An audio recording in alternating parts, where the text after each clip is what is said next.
Our next guest is phenomenal. She's educated me like tenfold in the last 5 minutes, so I can only imagine what she'll do with 45. Do you guys like broccoli soup by any chance? Cheesy broccoli soup? Oh gosh, you were speaking my language. But this cheesy broccoli soup doesn't actually have cheese. I felt the exact same way, and there's going to be something we'll pass around later on that's going to explain that. But trust me, my mind was blown. So without further ado, she is a certified raw food chef. She's an author of that beautiful book over there, which you guys can peruse a little later on. Without further ado, please get your hands clapping. Get them a little warm. Get a little loud. It's Saturday. It's the best day of the week for author, certified raw food chef, Theresa Nicassio.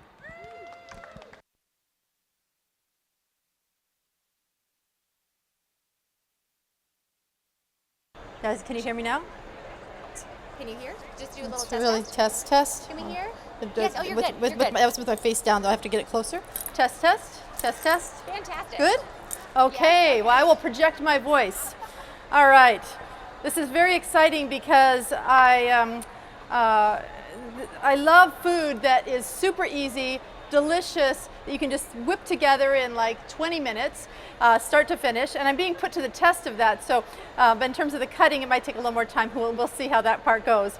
But before we go further, I'd like to just get a sense of who's here today, what we're looking at. How many people here have any kind of food sensitivity?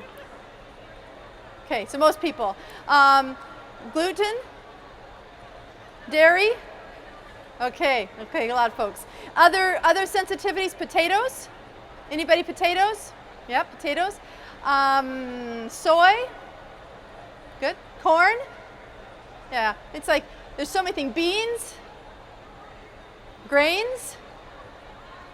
All right. Nightshades? Citrus?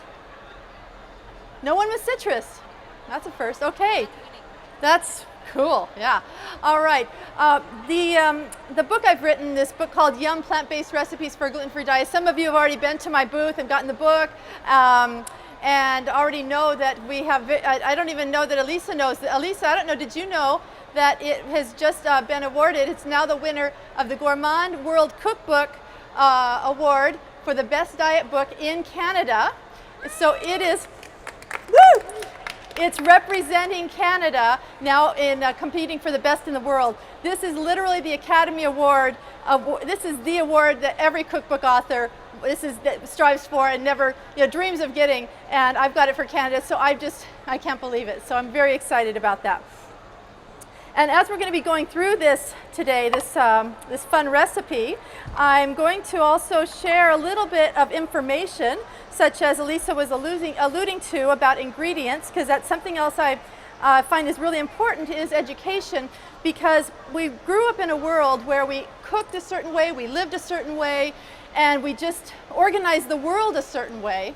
And so changing that and even trying new ingredients can sometimes feel a little bit out of our comfort zone, but the possibilities are incredible, and the resources to be able to access these things now are only getting better. So I'm going to share a little bit more about that. I'm also going to interweave a little bit about my story, because that's kind of fun, especially given that while I've always been a great cook, I always hated cooking. So I don't know, does anybody here not like cooking? All right, good, yes. Because my life has changed and now I love it, and how ironic that I hated cooking and now I've written the award-winning cookbook for the year, and am excited to teach people how to do things easily and that are delicious and will add to your life. So without further ado, because we do need to be moving forward with getting the onions sauteed for this recipe, a lot of very common ingredients: celery, onions, broccoli. Those are kind of the key ones there. But what I wanted to do before I did the onions was I wanted to show you how to cut onions, and I want to make sure you can see. Let me just move this out of the way.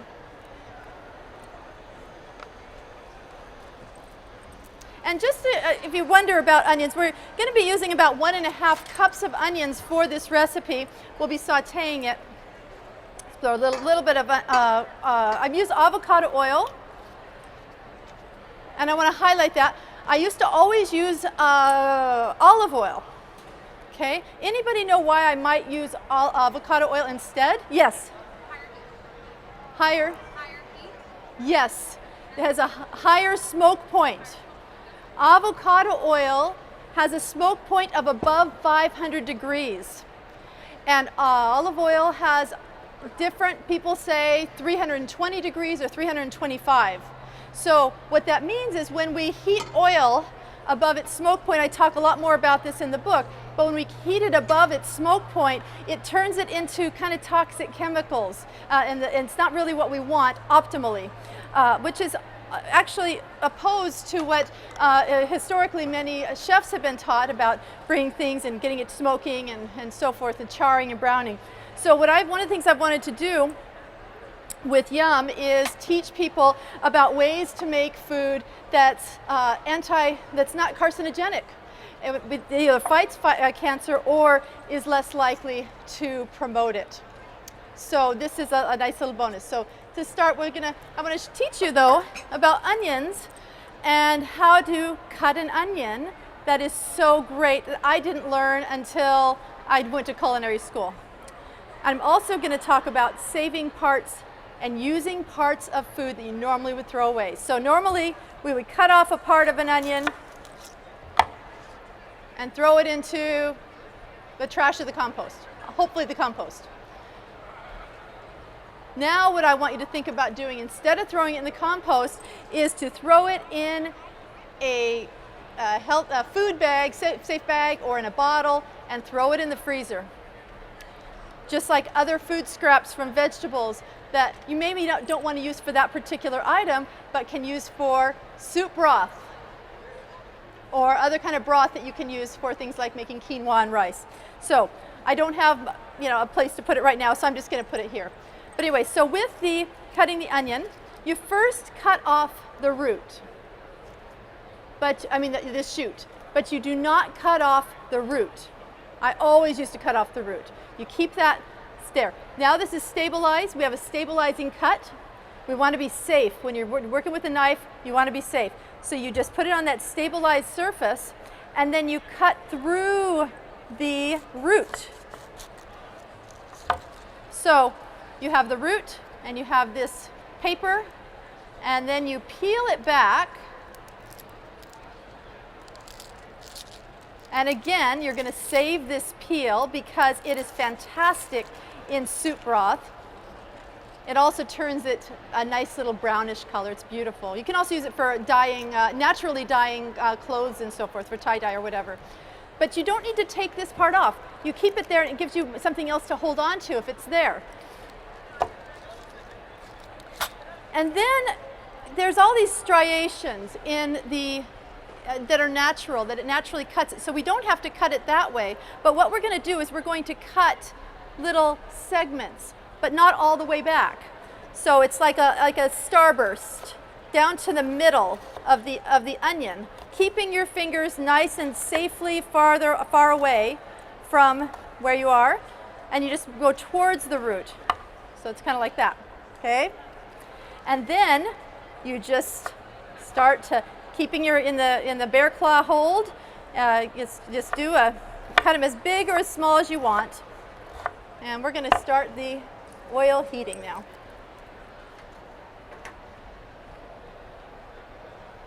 Now, speaking of the heating of the oil, I'd just like to mention a little bit about stoves. At home, I have an electric stove, and so whenever I work on a gas stove, some things have to be adjusted. The time, the amount of heat, and so forth. So whenever you read a recipe and it talks about the amount of heat, gas stoves tend to run a bit hotter, and it's more efficient in that way. But you also may need to make other accommodations, maybe making it a lower temperature and so forth. Oh, I should show this. The other thing is when you want to scrape something and you want to scrape and scoop with your knife, never use the blade.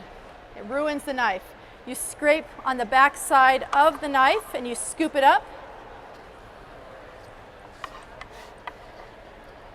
Okay, so I'm cheating right now. I didn't actually measure it. When you have an onion about this size, it's equal to approximately 1 cup. It's slightly more than 1 cup of the onion thing there. So what I'm going to do is I'm going to cut 1½ onions.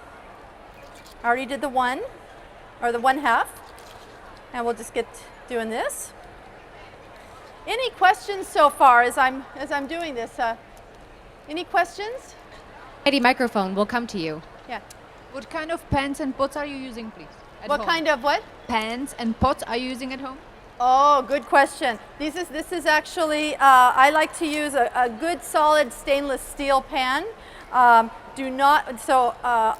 We got rid of all of our aluminum. Aluminum is another one of those things that doesn't do our body good. So we don't want to be heating food. In fact, I don't even use aluminum foil on the food. When I use aluminum foil, I tent it so it doesn't even touch the food. That's probably going overboard, but I'm really into the anti-cancer, trying to do things from the anti-cancer perspective, and I'd rather be safe than sorry. And so that's a great question. I also like glass, but my first preference is the stainless, good solid stainless steel. Any other questions? I love questions. Yes. About the onion, sometimes I find it has some black on it. Has some black on it? Yeah, it looks kind of like mold to me. I don't know what it is, but would you still use that for broth? I don't use the black. When I see black on it, I make sure that part is not included. And if there's something that's moldy, then I might end up choosing to throw the whole thing out. If anything is questionable, again, better safe than sorry. Yeah, molds, I don't like messing around with molds or the risk of molds. It may be over the top, but that's what I do. Good. Any other questions? Yeah. Great. Okay, so we have one of the onions so far going. And the next one, I'm going to cut off again the shoot. We put it aside. We're going to use the stabilizing surface. We're going to slice it in half. And it's pretty much in half there. And then we're going to do the same thing. But while I'm doing this, I'm going to talk to you a little bit about, people ask me, how can you make a cheesy soup, cheesy tasting soup without any cheese? Kind of crazy. They say, well, do you use a fake cheese? Do you use a, yeah. You know, because I told you, didn't I? Yeah? So I don't use a fake cheese on this at all, but I use 2 products that are pretty darn magical. In fact, I'm going to have you first show the first of them, the one that more people know about. So the first one I'd like to show you is something called nutritional yeast. Many people know about nutritional yeast. It's a pretty cool product. It has a very high protein content, an extremely, just about every essential and non-essential amino in it, really high amounts. And it also has really high amounts of B vitamins, especially B12. So a lot of people say, oh, well, if you're eating vegan food. Now, I'm not 100% vegan. My recipes are all vegan. They're all gluten-free, and they're all free of regular refined sugar. But I'm not 100% vegan. But I still frequently eat just vegan. That's just, I just love fruits and vegetables. That's me. But I was also concerned about those things, like about the B vitamins, B12 in particular, since I eat so many vegetables and I'm not big on meat eating. And it turns out, not only does that little yellow powder, 2 tablespoons, at least of this particular one that I like to eat, my favorite one, 2 tablespoons of that powder has 3 grams of protein, and it has a very salty flavor. but it has 2 milligrams. 2 milligrams only of sodium. So it's basically zero sodium. So it adds salt, and yet it doesn't have any sodium in it. So if there's anybody who has any heart challenges, high blood pressure, or anything like that, this is just the best thing if you want to have that flavor. So that's the first of the little magic ingredients. And then in a moment, I'm going to be having Lisa showing you a second, which is the funkiest thing on the planet. And it's called chickpea miso. And we're going to be adding to this 1.5 cups of the onions as they're doing their magic. We're going to be adding some of this chickpea miso. But you'll be like, what is chickpea miso, right? Most people, regular miso. But regular miso oftentimes actually has some gluten exposure. But I have a little teeny bit of this, and it's very potent. Although it's not like woo, but I want you to smell this if you're able. Like, do a little waft. See if you can smell it, and you'll see that the combination of that, I had this idea of combining the nutritional yeast and this and vinegar to create a cheesy flavor. So Oh, she blew my mind with this today. Like, I looked at it, smelt it, really, and the soup, you will not believe it. It's so good. But I'll take this around. Perfect. Yes. How much would you use in an entire pot of soup? So in this soup, I'm using just 2 teaspoons, and it's going to make 7 cups of soup. Okay, not very much. But the thing that's great about both the nutritional yeast and the chickpea miso is it helps keep, you know, that middle flavor. Sometimes you'll get something, you taste that top flavor and you have that back flavor, but there's something missing in the middle. Both of these fill it in, and that's actually one of the reasons I think we're so hooked on cheese, is because it fills in that flavor and it's just so satisfying. But this smells a little bit like stinky socks in a way, kind of like cheese does, right? It's got that little bit of that funky smell to it. It's pretty cool. So as this is sauteing, I'm going to throw in a little bit of salt and pepper. I really encourage you to use as little salt as you can in general. There's a lot of research around that, of a toxicity. I like to use Himalayan salt because it tastes better, and supposedly it has other health benefits, but from a culinary perspective, I just find it to be superior. So we'll throw a little bit of that. I just throw in about half a teaspoon. You can use less if you want. And I'm using about a 1/4 teaspoon of black pepper. And I'm going to mix this in because you see that's kind of pasty, the miso is. So I like to kind of blend it in with the onions as it's sauteing, and really get those flavors to start to marry. And it's starting to turn color, and so before much more happens with that color, I like to then add the vinegar. Now, in the recipe I have 1.5 tablespoons of vinegar, depending upon your taste. Some people like more sharp cheese, some people like more mild cheese. If you're serving children, they oftentimes like more mild. So I opted for the most mild in the book, but I'm actually doubling it for you guys. Because I'm also using a coconut milk, because I want this to be a nut-free soup. So when I do these kind of events, I like to avoid nuts because of the severe anaphylaxis the anaphylactic reactions that people can have. So that's 3 tablespoons. I don't know if you can start to smell some of this, but this is just the onions, the miso. Yeah, it's starting to get to kind of that more intense kind of little scent there going on. And then, well, that was for that one. Okay, perfect.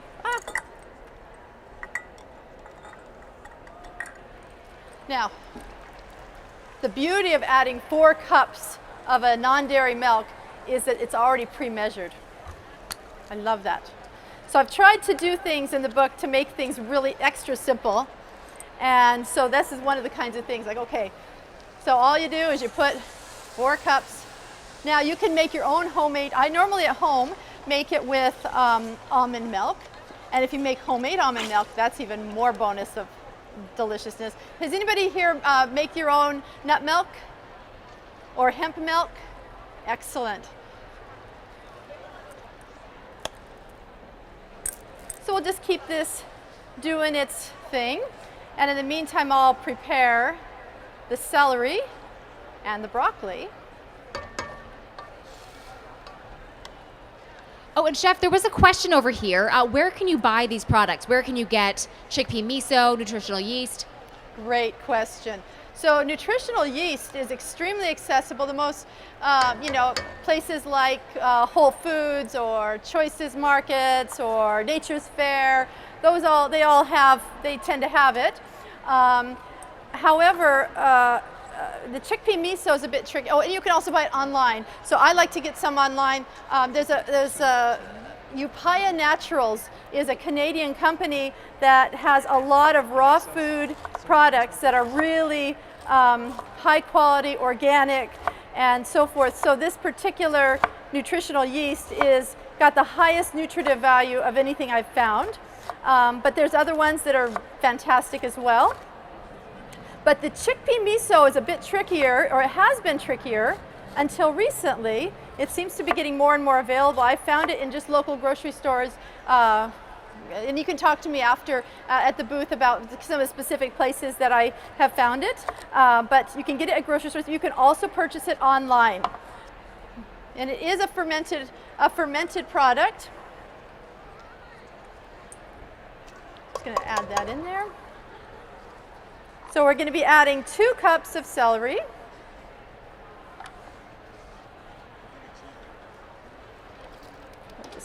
And that little bit extra. That's the other thing.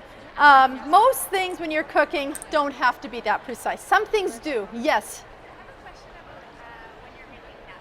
Yes. A question when I'm making nut milk. Do you have any tips about what to do with the fiber? Yes. Oh my gosh. Okay. I love you. I am so into avoiding waste with food, and the fiber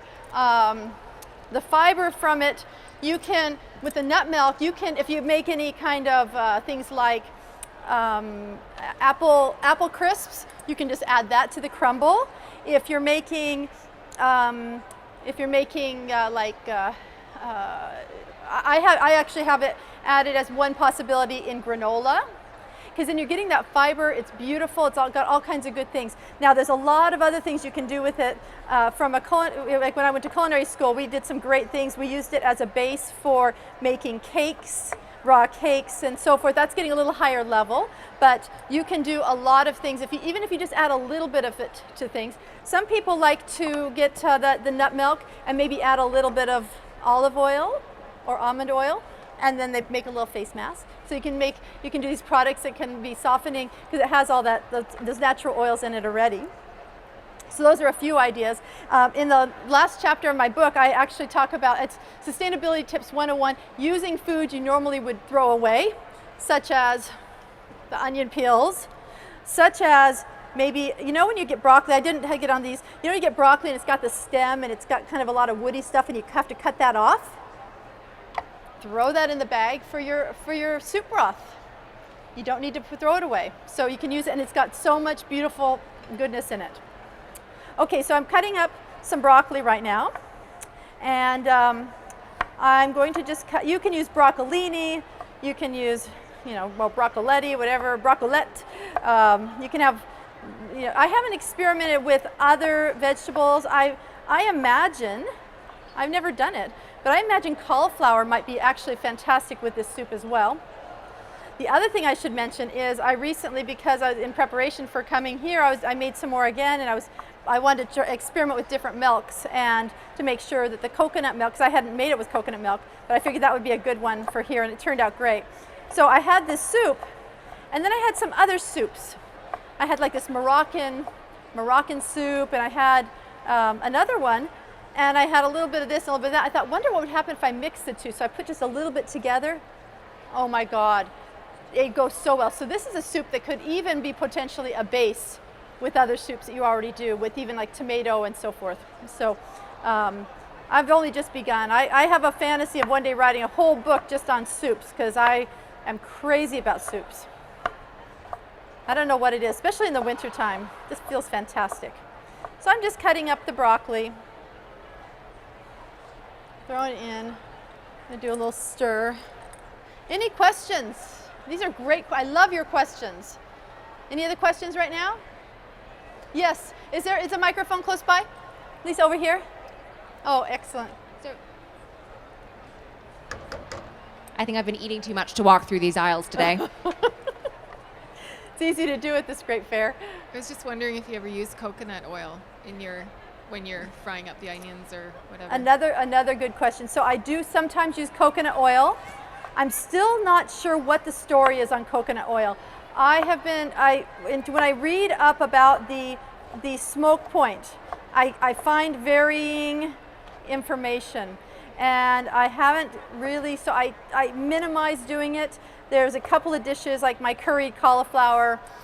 I do, with chickpeas, I do use it.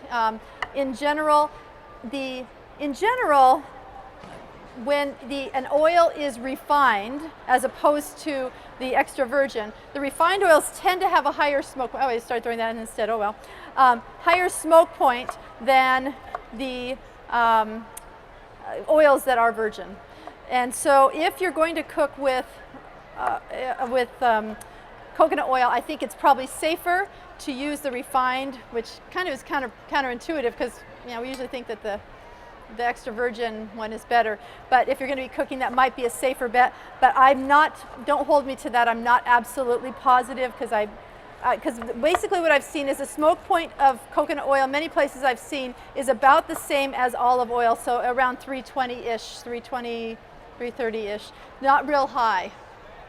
But if you do still want to cook with it or bake with it, you can always control the temperature like I do when I use olive oil, and I just set the temperature instead of 350 to 315, and since most people say that the smoke point of olive oil is 320 or 325, and that way I feel like I'm trying to cover the bases. So that's another way would be to just reduce the temperature a bit. I love the questions. And Chef, I know you said before that you never used to like cooking, Yes. and that now, look where you're standing. I know. What was the turning point for you? Well, the turning point, good insight there. I got really, really sick after I had my daughter.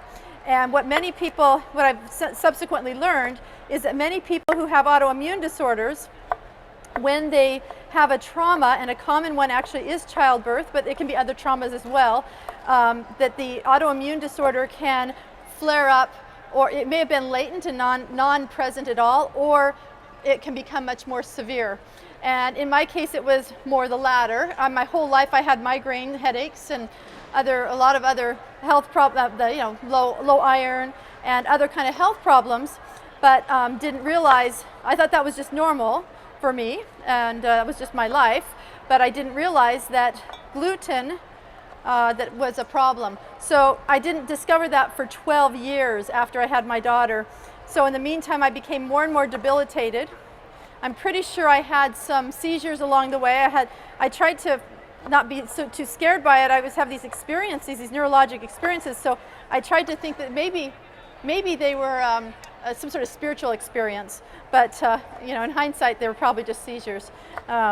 Anyway, we can be hopeful, but it worked to reduce my anxiety to think that way. But it's still, I knew something wasn't right. I would tell my husband, there's something weird just happened, but anyway, so now I know, and I don't know if any of you have heard, but there's been some interesting situations where they've had people who, speaking of seizure disorders, who nothing would work for them with their seizures. And so the treatment of choice in those cases is a partial temporal lobotomy. They remove part of the brain, part of the temporal lobe of the brain. And some doctors thought, before we do that, just for fun, let's take you off of gluten for a while. Let's see what happens. Now, not in all cases, but in some cases, the seizures stopped. So now they're realizing more and more of a link between brain and seizures. And particularly as a psychologist, I'm very interested in brain brain functions and so forth, and depression, anxiety, all kinds of things. So I'm very curious about where the research is going to be going over the next several years. I have a feeling, I could be wrong, but I have a feeling that we're going to be discovering more and more of difficulties that are caused by gluten. But again, we'll have to see. I like to see the research before doing that. But anyway, long and short is I got sick after 12 years, figured out I was clinically diagnosed with celiac disease, and discovered other food sensitivities as well. And so that meant suddenly I couldn't eat the same foods that I used to eat, which in of itself was a bit of a challenge because I like food. And, you know, I'm Italian, I come from Italian roots, and food is a big part of my culture when I grew up, my family. And so when I couldn't eat, and you know, just, I love celery, but just straight up, you know, all the time, or it's like, there's only so much you can do. So I wanted to figure out food that was good. So I tried lots of different food. I was trying to, you know, we tried buying a lot of alternative foods, and I wasn't really that satisfied with a lot of them, Elisa. And my daughter also became vegan when she was 12, right around the same time I discovered I had celiac disease. And so together we were trying to figure out what we could eat, because cheese was one of her favorite foods. And that was a bit of a problem then. Enter chickpea miso. Enter chickpea miso eventually. So what happened was eventually when we were trying things, and we would try recipes from the internet and from recipe books, and sometimes there were some that were okay, and sometimes there were, you know, good ones, but we didn't find a lot that we really liked that much. And so at a certain point I just said, we just got to figure this out ourselves. And so because sometimes we would find recipes, you know, that were gluten-free and vegan, but they were loaded with sugar or cornstarch or margarine or things like that. And I really wanted to do, because I had already been studying about all these other things about anti-cancer foods and heart-healthy foods, and I knew that sugar wasn't a good way to go. And so gradually, after a lot of failures, we started to create some really incredible recipes. And we would start to share them with friends who would say that they were having a hard time, you know, they couldn't eat certain foods, they just got a diagnosis of, or they had allergies, and I'd say, oh, I've got the best soup recipe, or I've got the best, and I would give photocopies, or I'd send them emails with the recipes, and then people would taste those, or they'd come to dinner at our house, and they were blown away by the food, and then people just started saying, this is the best food, like, ever, you know, you should write a cookbook. So that's kind of the evolution. And then my daughter and I, we decided I wanted to learn more skills, and that's where I got into the, because I said, okay, if I can't eat a lot of foods, what can I eat, and what can I do with it? It's kind of like going to, I love going to daycare centers. You go in and there's all these play zones and all these, you know, craft zones, and then you go and you play with what's there. So then I was like, okay, instead of focusing on what I can't eat, what would happen if I focused instead on what I can eat? What are the ingredients? And how can I be creative? And what might be other ingredients out there that I don't know about, that are like in remote places or whatever? And so I did a lot of research and started uncovering these very cool things and was able to create some great recipes. Anyway, long and short is my daughter and I ended up going to culinary school together when she was 16 at Living Light Culinary Institute. Not because we were raw foodies, because we weren't, but because the raw foodies have been doing some really creative, cool things, as have the paleo folks. So I'm just like, okay, so I had already been studying these people and reading books, and it's like, okay, what are you doing?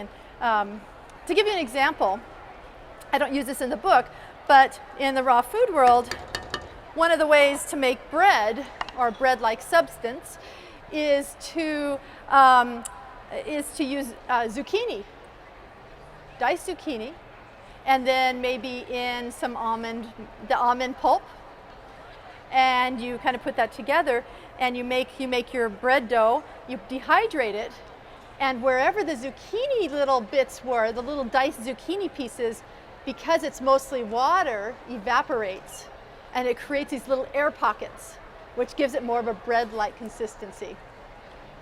So this is the kind of genius that the raw foodies are bringing to the world, and I love that. And so we became raw food chefs together. I went back and I fell in love with all of it. Because for me then it became not about cooking, but I'm an artist. So it became about creating. And what can I create that's never been created before? And so that's the spirit I brought to this. And then we became advanced raw food nutrition educators. And so then I kept learning about the different ingredients that are really good for you and preparation things, heat temperatures, not charring foods, things like that. And so all of that I brought together into this process.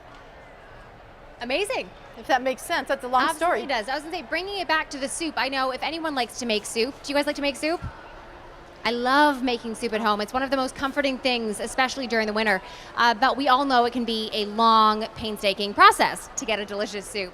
So how long does this one take, would you say, start to finish, to get that ideal soup? 20 minutes. Done. Sold. Okay. I don't know, can you see in the mirror what this looks like?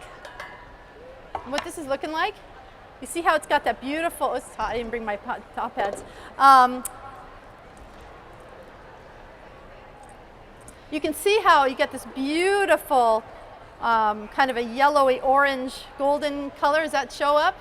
And then you have the contrasting of the broccoli. Now the photo I have in the book, we actually pureed it, with all those things. But my husband and I, our preference is actually leaving it this way, because then it doesn't turn green, and you have that. It looks like cheese too, and you'll see what it tastes like shortly. But for me, how things look is really important too. If it looks too gross or weird, it's less appealing. So I'm just letting this stir up. The truth is, we could eat this right now, but I'm going to give it a little bit more. And I want to ask again, open up for more questions. I know I just gave a lot of information. Is there any questions? Yes.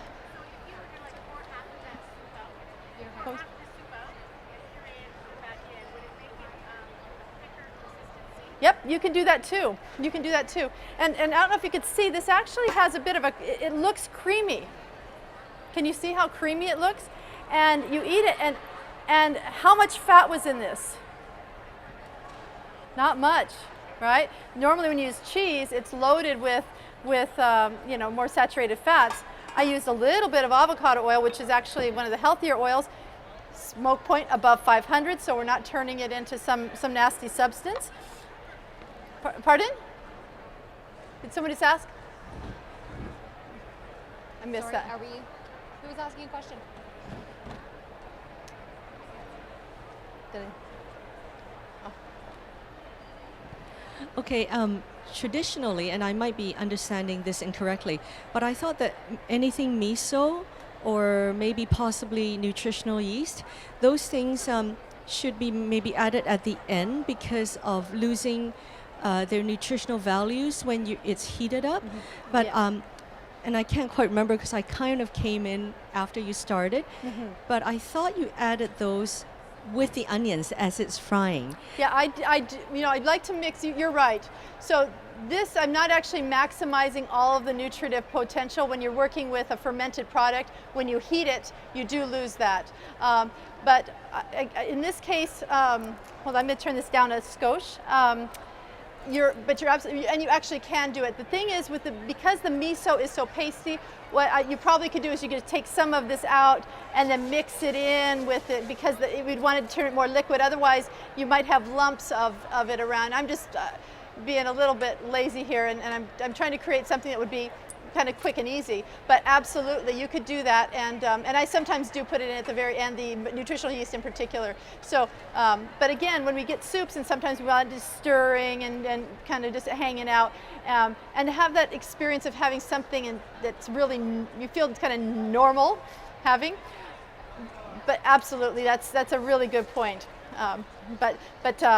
Yeah, so we are losing a little bit of that, and that's unfortunate, but we're still getting a lot of good stuff in here. Yeah. All right, Chef, we do have to wrap up in a couple of minutes here, but I have a question. Yes. Do we get to sample? Absolutely. All right. That's the next thing. It's the only question I can think of. It's the only one I really care about at this point. That's the it most smells important. so good. Yeah. Can you start to smell it? I'm going to do a little quick taste test here first to make sure I'm... Hang closer to the stage. It smells awesome. Now you can also make adjustments with the salt and pepper and all that kind of thing, and add Again, I encourage using less as opposed to more of the salt. Pepper, of course, has lots of health benefits. So let me just see how this is without burning myself. Okay.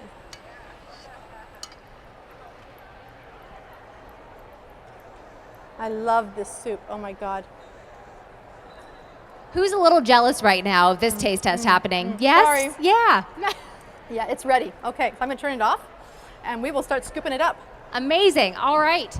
That brings us to the end of day 1 at the Gluten Free Expo. Did we have a great time today? I had a phenomenal time. Yay. I know people were saying like, oh, you don't get to go and sample, you don't get to walk around.